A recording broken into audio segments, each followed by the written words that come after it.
யாரே? ரூல்ஸ் ராமானுஜம். சரிங்கோ நல்லா சரிங்கோ. உங்களெல்லாம் அணகொண்டா வந்துதான் புடுங்க. ராமானுஜம், இது கோர்ட்டுவே, இங்க எப்பெல்லாம் பேசக்கூடாது. பின்ன என்ன யுவர் ஆனர், உசுர கொடுத்து காமெடி பண்ணும்போது ஒருத்தனுக்கு இருக்க மாட்டேங்கிறா. ஆனா ஒருத்தனுக்கு பட்ட பேர் வச்சு அந்த பட்ட பேரை சொல்லி கூடும்போது மட்டும் எல்லாம் சிரிக்கிறா. கேட்க புக்கன்னு சிரிச்சு எல்லா இடத்துலயும் ஜேம்ஸ பரப்பிக்கிட்டு இருக்கா. எது ஜேம்ஸா? அதான் நுண் கிருமிகள். யாருக்குமே அக்கறை இல்ல, யாருக்குமே பொறுப்பு இல்ல, யாருக்குமே எதுவுமே இல்ல யுவர் ஆனர். சம்பந்தம் இல்லாதெல்லாம் பேசிக்கிட்டு இருக்காத. கேஸ் சம்பந்தமா ஏதாச்சும் பேசு. Okay your honour. கணம் கோட்டார் அவர்களே.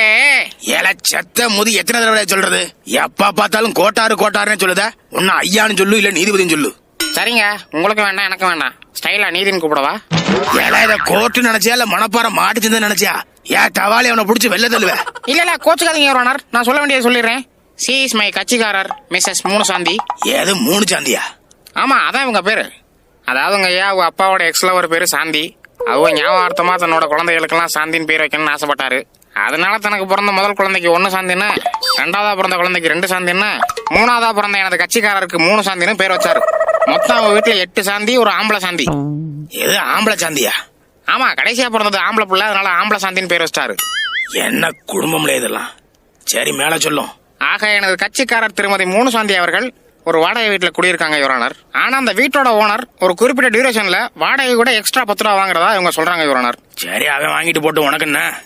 அது என்ன யுவர் ஆனர், டக்குன்னு இப்படி கேட்டுப்பட்டீங்க? அதனால இவங்க இயல்பு வாழ்க்கை பாதிக்கப்படுது யுவர் ஆனர். எப்படி? அந்த 10 ரூபாயை வச்சு ஒரு பால் பாக்கெட் வாங்கி டீ குடிக்கலாம். அதுவும் இல்லைன்னா 2 பண்ணு வாங்கி திங்கலாம். அதுவும் இல்லைன்னா பொரி உருண்டை, தேன் மிட்டாய், கடல மிட்டாய், கல்கோனா, இந்த மாதிரி 9 ரூபாய்க்கு ஏதாச்சும் வாங்கி திட்டு மிச்சம் இருக்க 1 ரூபாய் வச்சு சிவாஜி படத்துல ஒரு சூப்பர் ஸ்டார் மாதிரி பெரிய ஆள் ஆகலாம்.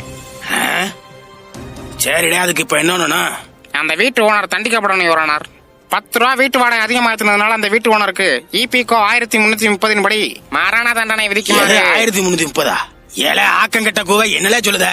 இபிகோல அதிகபட்சம் 511 செக்ஷன் வரையும் நாமல இருக்கு. ஐயா, அது யுவர் ஆனர். என்னல லா படிச்சு கிழிச்ச? அரை குறையா படிச்சு என் ஜீவனை வாங்குறதுக்குனே சேரானுவ. இன்னொரு தடவை கோர்ட்டு பக்கம் பார்த்தேன், கால 2 வெட்டி போடுவேன். ஓடல என்கிட்ட. இல்ல கணக்கு கோட்டார் அவர்களே. இடையில அதை சுத்தியல. ரைட் விடுங்க, நான் கிளம்புறேன்.